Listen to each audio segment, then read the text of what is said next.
The Psalm of healing, Psalm 103, the medicine for the soul, Psalm 103, is a treasure of wisdom and healing that we too often overlook in our daily lives.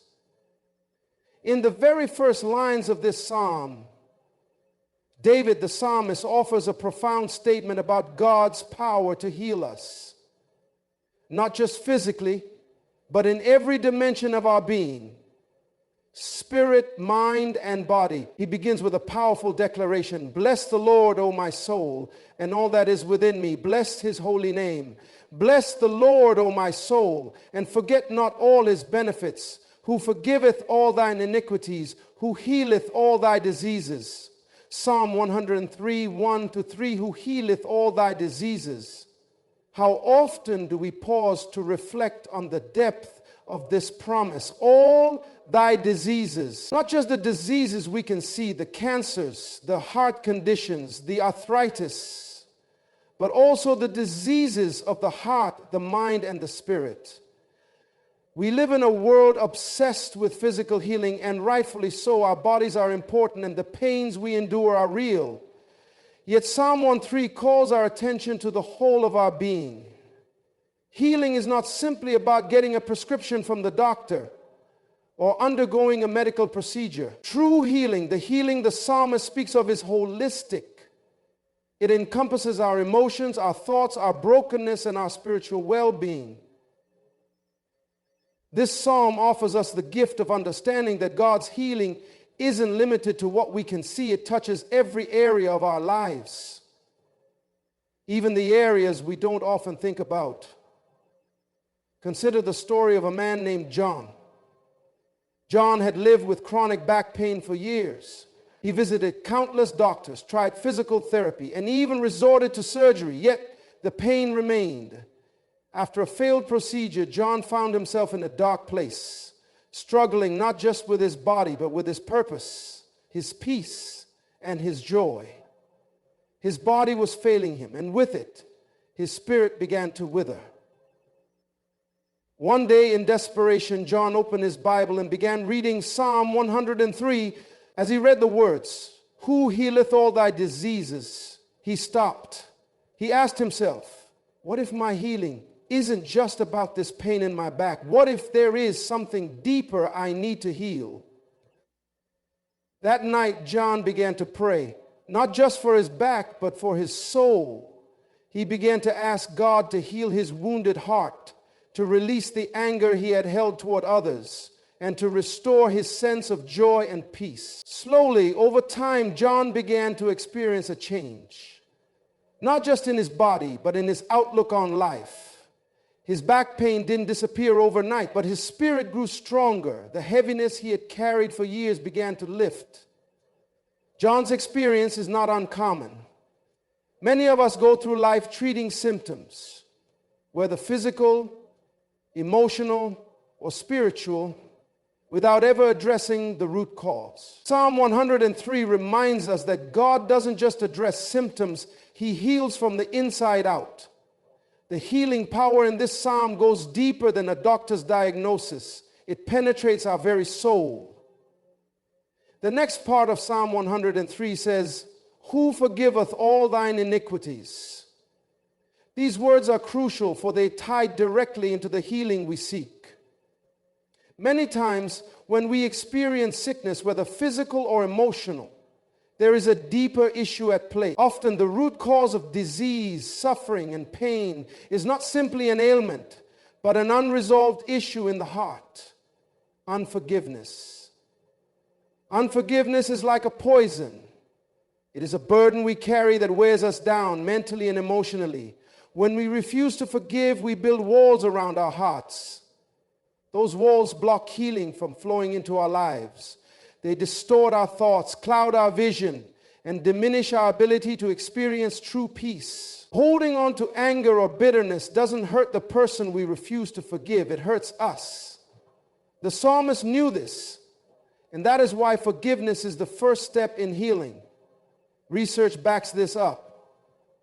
Studies have shown that unforgiveness can lead to higher levels of stress, anxiety, and even physical health issues such as hypertension and heart disease. When we choose to forgive, our blood pressure drops, our hearts begin to calm, and our immune system becomes stronger. The simple act of letting go of anger can begin to unravel the knots in our hearts, and over time, healing follows. Think of the story of Emily. Emily had suffered from chronic migraines for years.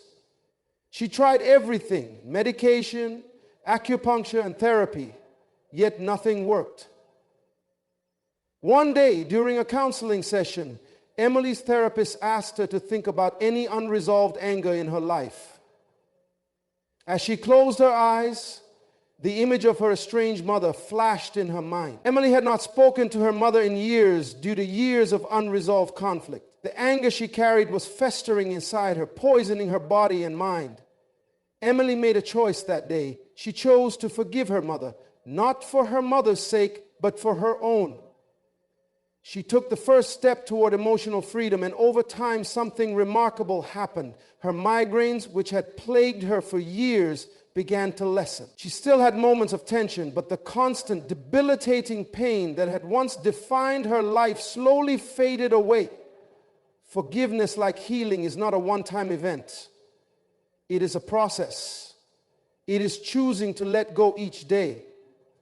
But the more we release, the more healing flows into us.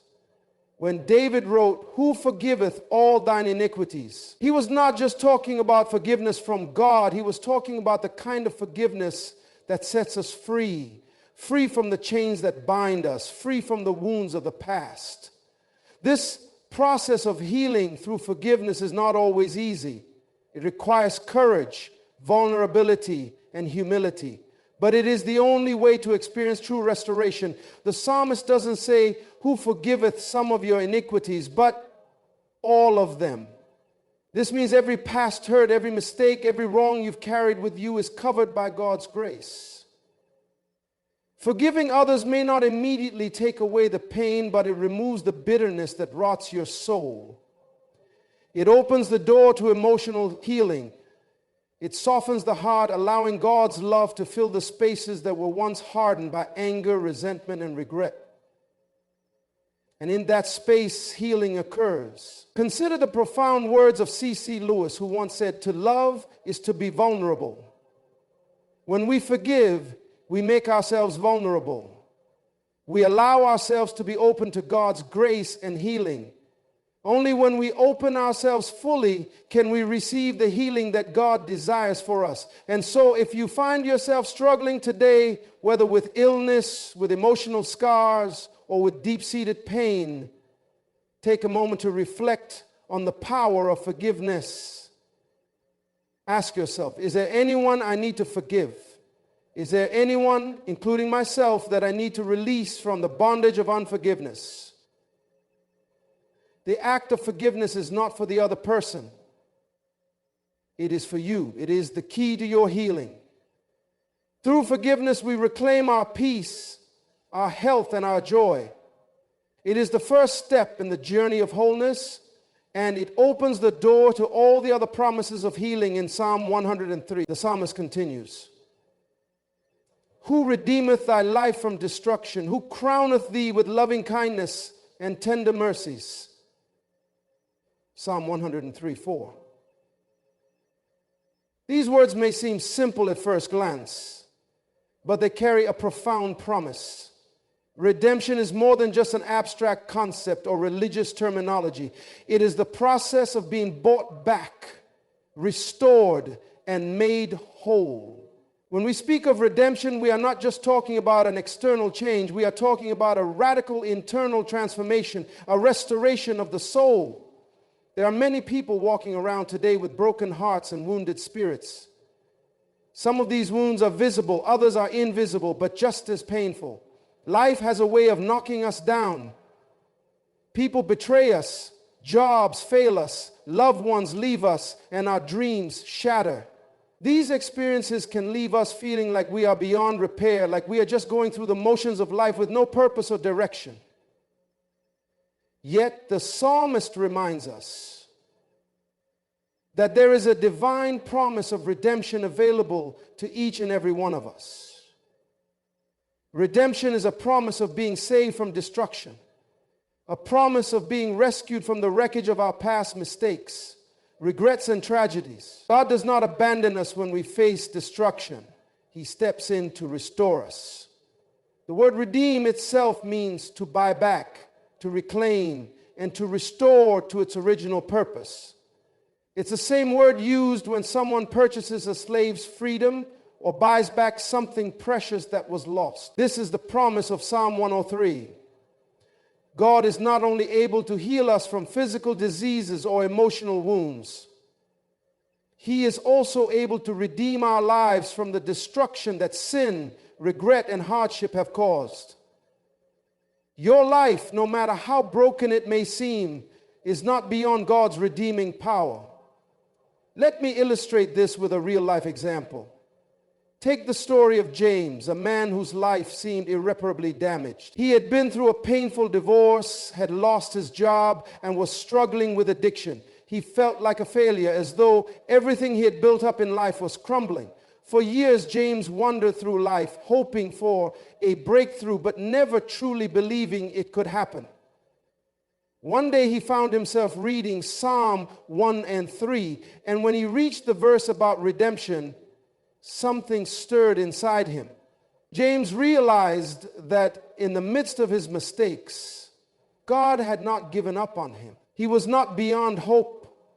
His life could be redeemed. James didn't immediately get everything he wanted. Redemption doesn't always happen overnight. It's a journey. But as he took small steps toward restoring his relationship with God, and as he began to make amends with others, he started to see change. He found a new job, rebuilt his relationships with his children, and most importantly, he began to heal emotionally. His life, once filled with destruction, was now being reclaimed and restored. You might be asking, how does redemption work in our daily lives? How does it look when we feel so broken? Redemption isn't about pretending that the pain didn't happen or ignoring the past. It's about recognizing that even in our brokenness, God can make something beautiful. Redemption means that your past does not define you. It doesn't matter how many mistakes you've made, how many failures you've endured, or how much shame you carry. The promise of redemption is that God can take the wreckage of your life and make something good out of it. What has been destroyed can be rebuilt, and what has been lost can be found again. The process of redemption may require effort, patience, and sometimes even sacrifice, but in the end it brings freedom. It frees us from the chains of our past, from the weight of guilt and regret. God's redemption is the ultimate reset button for the soul. It restores us to our original design, reminding us that we were made for more than failure, shame, or destruction. Psalm 103 continues to describe the benefits of God's healing with the words, "Who crowneth thee with loving kindness and tender mercies?" Psalm 103:4. These are words of grace, compassion, and restoration. A crown in biblical terms symbolizes honor, victory, and the fullness of life. In this verse, David declares that God crowns us with loving kindness and tender mercies, to which we are always that are the essence of God's heart for His people. They are the source of our healing and the key to our restoration. Loving kindness is a word we don't often hear enough in today's world. In a culture that values speed, success, and self-sufficiency, kindness often feels like a rare commodity. Yet God's loving kindness is an unbreakable bond of affection, care, and loyalty toward us. It's the kind of love that never gives up, that never leaves, and that always seeks to restore. When we feel abandoned, discouraged, or overlooked, God's loving kindness surrounds us. It gives us hope and assurance that we are never truly alone. Tender mercies are the compassionate actions of a God who understands our pain. Unlike the harsh judgments and unforgiving standards that many of us face in the world, God's mercy is gentle, patient, and filled with grace. Mercy is what gives us the chance to start over, to receive forgiveness even when we don't deserve it. It is through mercy that healing happens. Consider the woman caught in adultery described in John 8:03 from 11.8, 11.1. She had been dragged before Jesus, humiliated and condemned by the religious leaders. She deserved judgment, punishment, and rejection. But Jesus in his mercy stepped in and declared, "Let him who is without sin cast the first stone." One by one, her accusers walked away. Jesus did not condemn her. Instead, he offered her mercy and a new beginning. He told her, "Go and sin no more." This is what it means to be crowned with loving kindness and tender mercies. God doesn't just forgive us from a distance. He comes close. He meets us in our brokenness, and he offers us a crown of healing and restoration. The crown is a symbol of honor. It tells us that despite our past mistakes and the suffering we've endured, we are still worthy of love, dignity, and grace. When we wear this crown, we are reminded that we are God's children and he has an eternal purpose for our lives. In our world, it's easy to feel disqualified. We are often told that we are not enough, that we must perform, achieve, or look a certain way in order to be accepted. Yet, the message of Psalm 1:3 is radical. God crowns us with his loving kindness and tender mercies, not because we've earned it, but because he loves us deeply. His love for us is not based on our performance or our circumstance. It is unconditional, and it is this love that heals us. This crown of loving kindness and tender mercies also speaks to the nature of God's healing. Healing doesn't happen through harshness or condemnation. It happens through kindness, compassion, and mercy. When we embrace these qualities, we not only experience healing ourselves, but we become agents of healing for others. When we live out God's loving kindness and tender mercies, we become conduits of his grace in a broken world. God's crown of mercy and kindness is the crown of ultimate restoration. It doesn't just cover our physical wounds, it covers our hearts, our minds, and our spirits. It reminds us that we are loved beyond measure, valued beyond our mistakes, and restored to our rightful place as his beloved children. This is the crowning glory of healing. It is not only what God does for us, but what he enables us to become. Through his loving kindness and tender mercies, we are made whole again. As we reflect on the power of Psalm 103 and the incredible healing it promises, let us remember that this healing is not merely a distant hope or a far-off ideal. It is available to us right here, right now.